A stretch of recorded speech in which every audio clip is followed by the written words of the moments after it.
It is my pleasure to welcome you back. In case you have forgotten, my name is Melanie, and I continue to be the Vice President and Dean of Students for your students.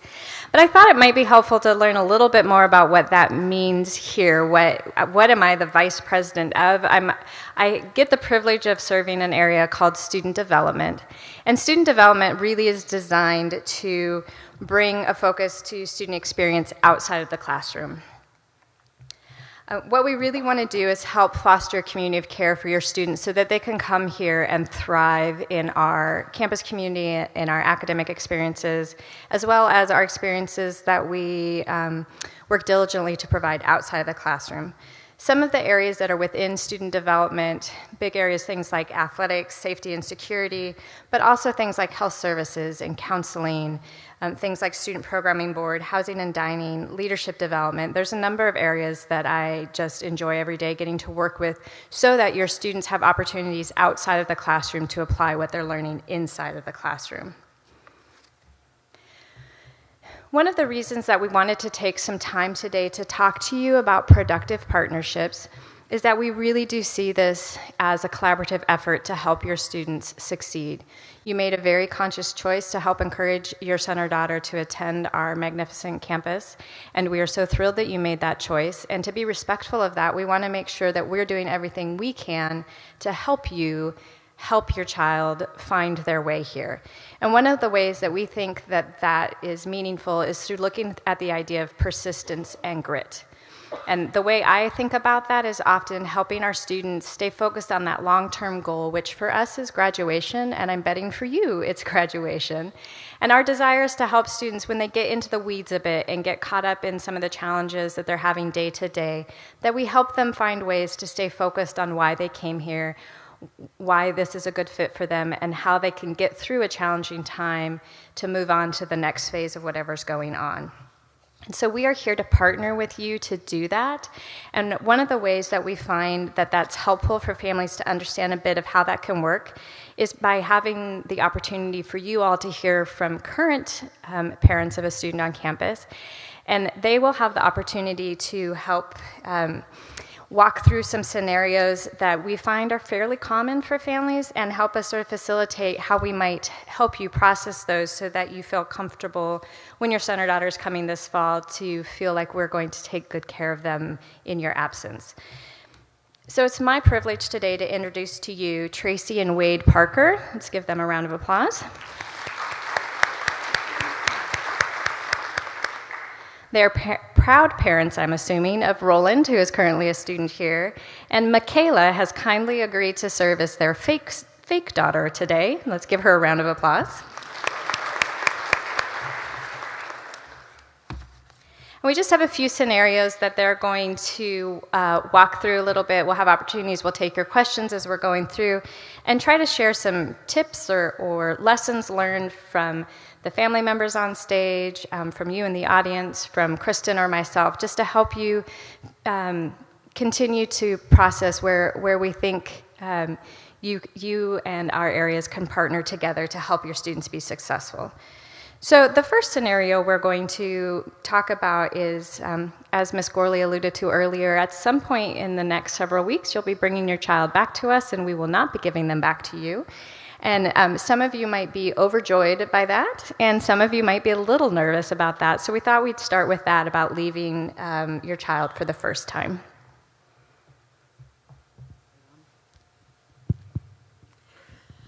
Well, I think that move-in went really well. What did you think? I don't want to talk about it. Well, why not?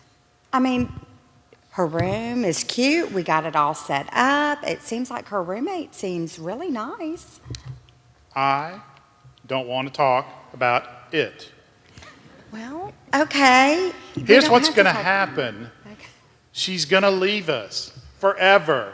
She's going to meet some boy at orientation, and she's never going to come home, and we'll never see her ever again. Well, it's always been the plan that she leaves us. I don't think that has to mean that we never see her again. She just needs to leave us. And then she will come back to visit, and she will bring said boy with her.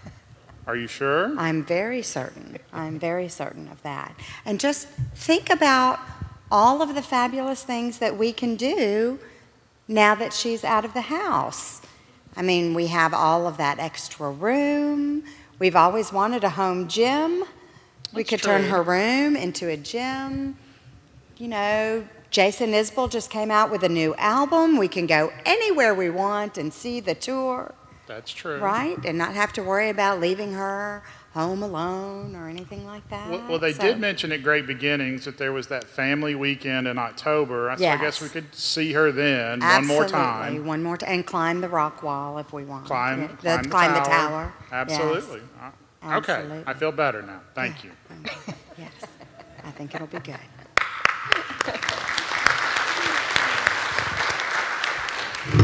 Realization, excuse me, that Residence Life has paired them with the spawn of some evil creature. And they are perfect, but their roommate, oof. And so your natural reaction is going to be, I'm on the way. I will fix it. But what we hope that you do is remember what I said today, which is the experience that our students have at Maryville College from the moment they step on campus is an educational experience. Education does not stop in the classroom with faculty.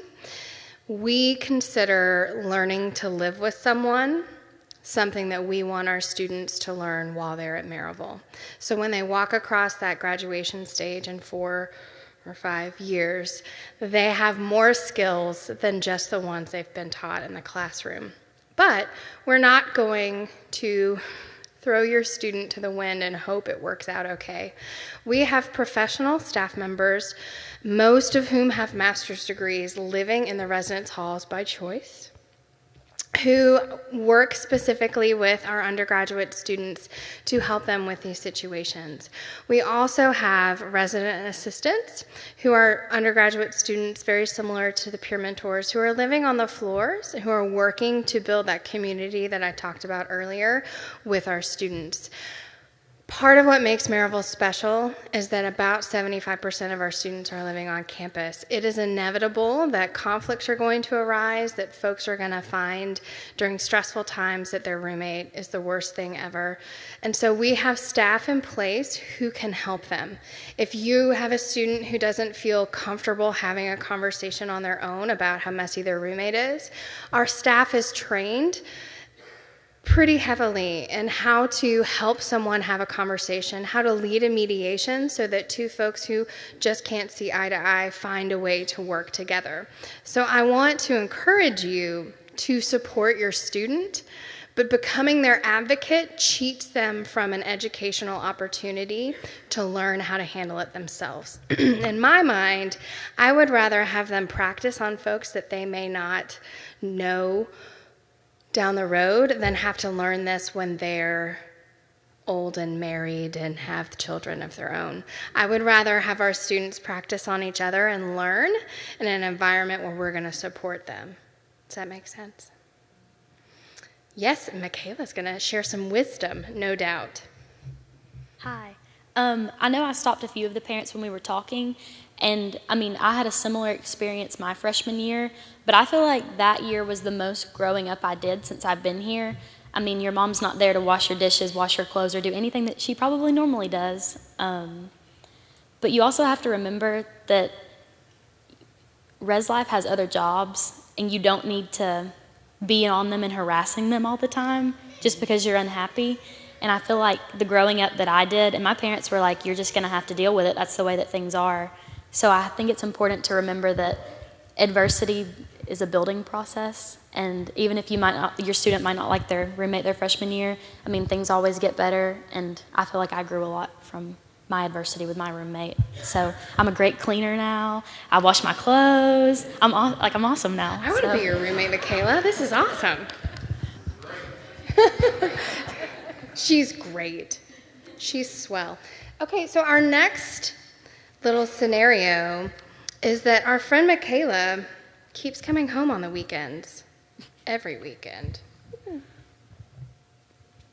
Hey, Mom, I'm back. Oh, Hey, honey, how you doing? Michaela, this is the third weekend in a row you've been home, right?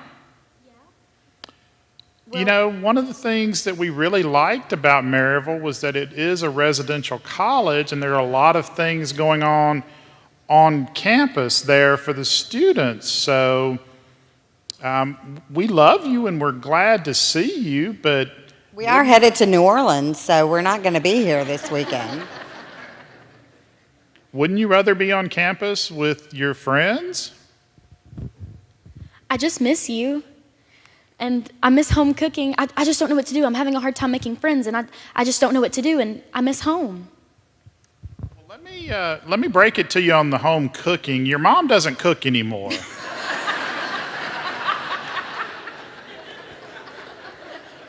Ever. So we're going to have to do something else on that front. You know, one of the things that we want for you, Michaela, is you're always welcome to come here, but we want you to learn and grow. We want you to figure out what's important to you.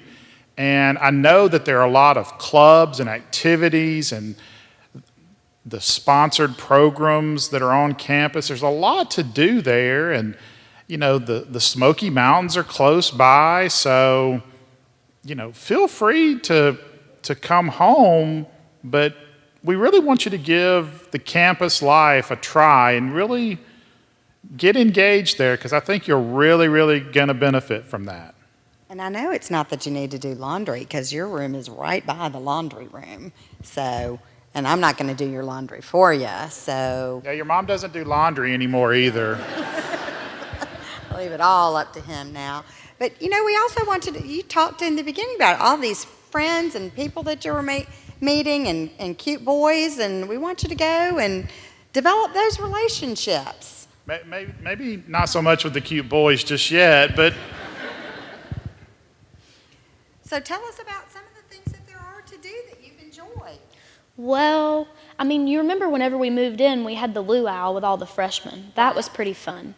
We have the STEM fair that we do. We have homecoming, which is the whole weekend, so I guess I could stay for that. I mean, and they do have plays and different productions going on, so I guess I could stay for that. And then there's football games. Maybe you guys could come and see me. We would love to do that. We would love to do that sometime. We'll do that, because I hear the food there is really great, and your mom doesn't cook anymore, so that would be good.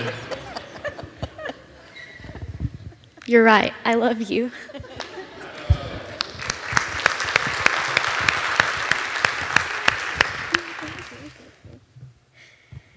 We are giggling up here a little bit, but I think they did a really good job of demonstrating that sometimes students just aren't quite sure where to fit or connect on campus, or they might feel intimidated to go try something on their own. Sometimes we're creatures of habit, and so if hopefully home feels like a safe place for our students, and so if they're starting to get stressed or anxious, going home might be a place where they can kind of relax and find their way. And so what I think is really important for me, for you to hear from that, is an opportunity to find out, why is your student coming home? You know, are they struggling with something? Are they nervous about something? You know, are they working? Did I miss their friends? Like, what is it that's bringing them home? And then what might you or we be able to do to help them find ways to meet that need on campus? As we shared earlier, we are a residential campus. About 75% of our students live on campus. And so we take it as a very high priority to make sure that there are programs and activities for our students to engage in outside of the classroom, as well as things inside of the classroom. And so we do consistently hear students say there's nothing to do, and part of why we giggle sometimes is because there's always something to do. It just might be out of the student's comfort zone. We send out emails to the campus community every day. It's called Today at MC. Faculty and staff get it, and students get it. And it always has information about things going on, upcoming deadlines, dates, activities. And so it's hard for me to accept from a student when they say there's nothing going on, because we are telling them all the time what it is. It's more finding the comfort to maybe go try something new, or go with a group of people that they're just getting to know and aren't the people that they're as familiar with from high school, that sort of thing. We believe that students stay where they feel valued and included, so I think that's important to share also because we don't just do the same thing every day. We do try to provide different types of targeted programming. We have, I think, nearly 60 clubs and organizations on campus, so there literally is something for everybody, and it's just finding what that is and trying something out. We help students learn about those clubs and organizations when they get to campus this fall. We're very intentional through our orientation program, as we mentioned earlier, to make sure students have the opportunities to experience lots of different things on campus, again, to really start to build those friendships and foundations and connections so that that safety net is here for them as well on campus. So the next scenario is as the semester has moved along, it's about mid-semester, and the student and family are talking again, and there's no comment, no information about academically how classes are going or the grades in the classroom. Michaela, it's so good to talk to you. Can you tell us about how school is going? I know you're very excited about all the things going on campus and doing things with Mountain Challenge and all the fun stuff. But we're very glad that you. We're very glad about that. But tell us about the grades. How is that going? They're good. We went to the Sunflower Patch about a week ago, me and a group of friends, and then this week I think we're going to go to the drive-in. I'm pretty sure, but I guess I'll just have to see. Well, how's the math class coming? Because I know that was something that you were a little nervous about. Are you doing okay there? Are you getting the help that you need? It's going pretty good. I mean, I go to class, but I made a couple of friends while being in the class, and we're hanging out next week, I'm pretty sure. And there's a cute boy to the left of me, so every time I'm looking at the board, I'm not looking at the board, I'm looking at him. Well, I think you can refer back to that talk that we had about cute boys before we dropped you off. But it's great that you're having fun. But remember, we are sending you there so that you can learn to be self-sufficient and be able to support yourself for the rest of your life. So that your mom and I can go back to New Orleans. Have you visited the library? You know all the study places? Have you talked to your professors outside of class? I guess. Maybe I'm not doing as well. I go to office hours sometimes, but it just depends if I have time because I'm hanging out with my friends. Well, there are plenty of hours in the day. So we want you to first take care of the academics and then have fun, okay? Message clearly understood? Excellent.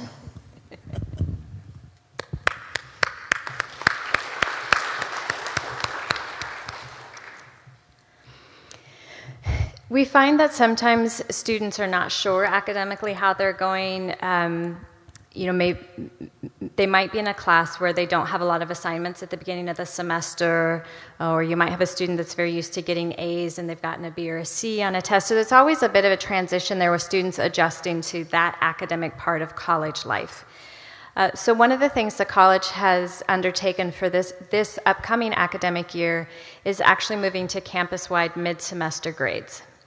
And one of the things that makes me excited about that is what I find often with some first-year students is they sort of get in a hole that first semester because they've gotten so excited about so many different things on campus that academics may not have taken the forefront of their adventure to that point in time.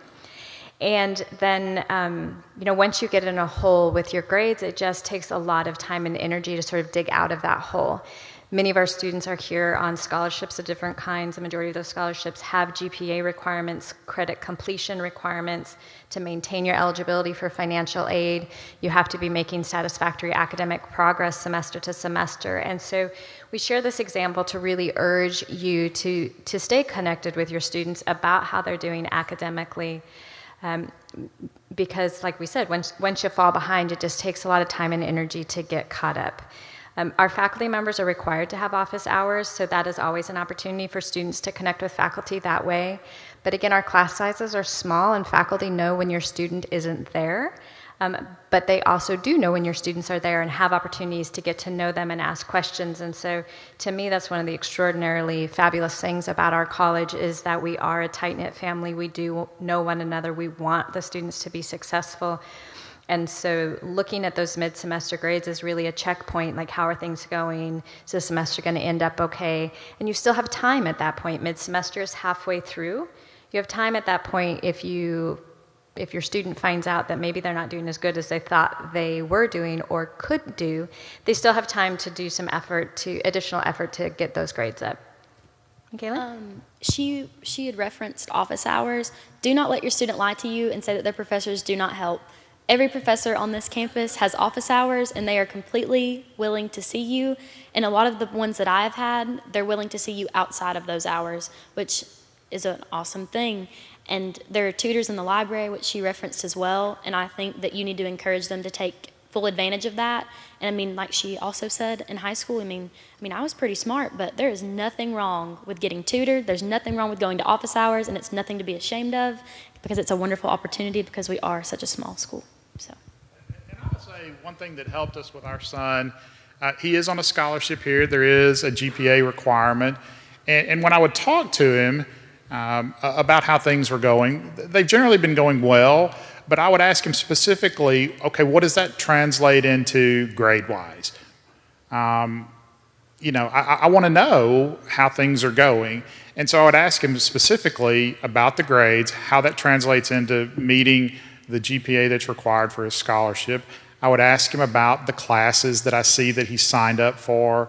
I encourage you as parents to use the self-service portal, know what your kids are signing up for, know how that translates into their graduation requirements. And it's been helpful because there really haven't been any surprises, and our son was very forthcoming with us.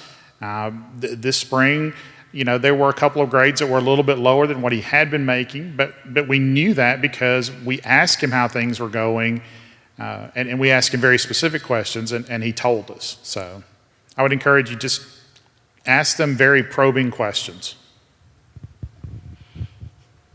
All right, so our last scenario this morning is now we've moved to about Thanksgiving time of the first fall semester, and you hear from your student that your student is thinking about maybe not coming back to the college in the spring. Hey, Mom. I hate the school. I hate everything. The school's hard. The grades, I just can't do it. I think I'm going to drop out. I think that I can apply for a job at home. Maybe that'll work. I just don't think I belong here anymore.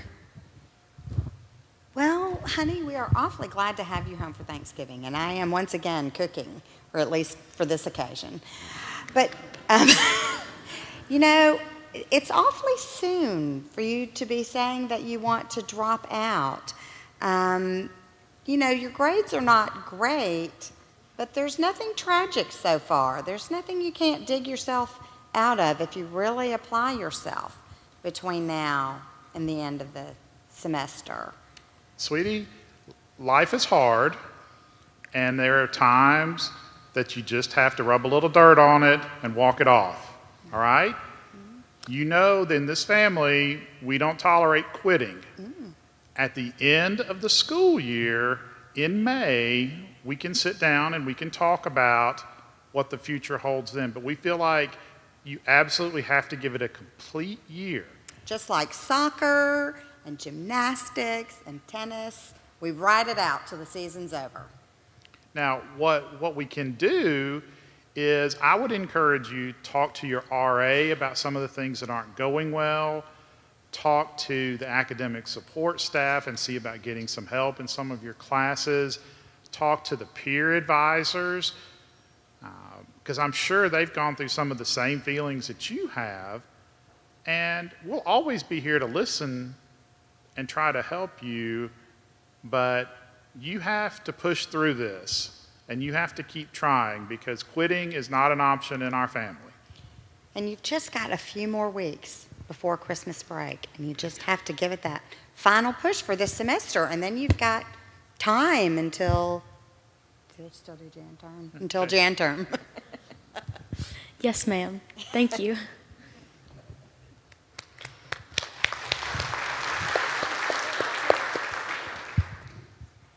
I appreciated the comment about it's early in the academic process to make a decision.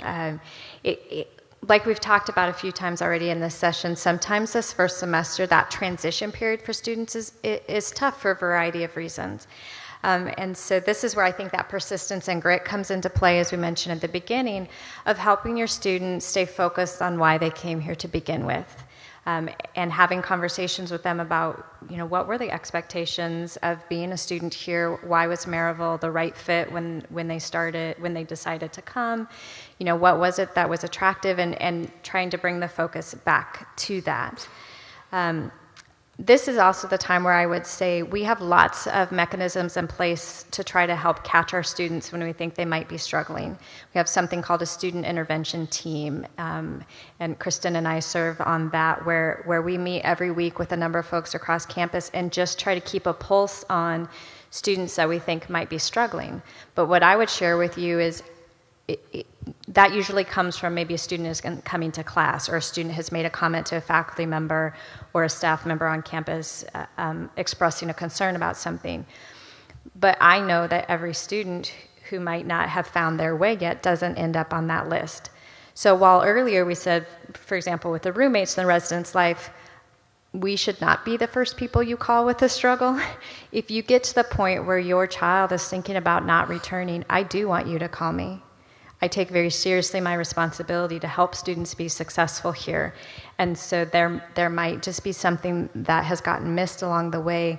There might be something else that we can do to help your son or daughter feel more welcome, more included here. And so I do want to hear from you if you are hearing from your child that they're thinking about not coming back, because that feels like a missed opportunity for my staff and I if we don't get the chance to try to intervene. We have a few minutes left in here before you get a break to go to lunch and get out. So I do want to open it up to see if there are any questions in the audience we haven't answered so far. We have a microphone in the back if anyone's brave enough to raise their hand.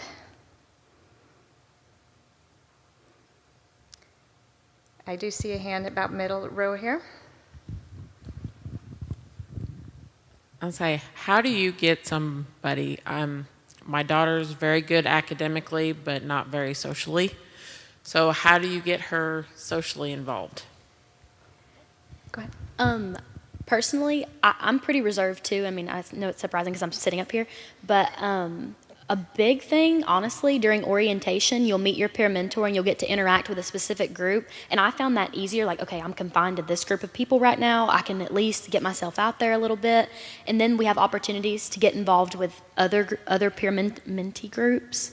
And whenever you get on campus, I mean, I'm not going to lie, you have to come to the stuff that you're, like orientation required stuff, and it makes you, and it's diverse. They're different things. It's not like you play sports, so this is what it's centered around. It's like we have the luau, which I referenced earlier, but all the students will come together, and it's a really fun opportunity. And while throughout that orientation process, we open up different doors, I feel like, that give you the chance to kind of branch out and help your student make friends.